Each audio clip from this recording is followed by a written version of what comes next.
Hello guys, in this video I am going to show you how to track a flight in the EasyJet application.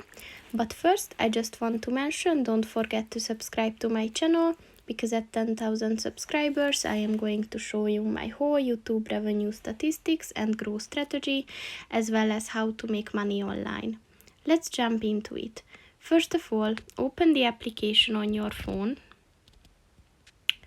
and then click on the tracker button at the bottom of the page on the right.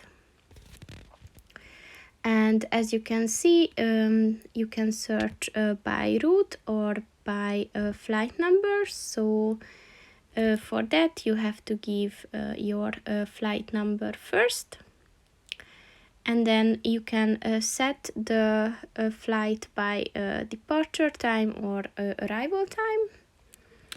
And once you did that, just click on the show flights button, and if you have a valid flight number, the flights will be shown. So that's pretty much it for this video, guys. See you in the next one. Goodbye.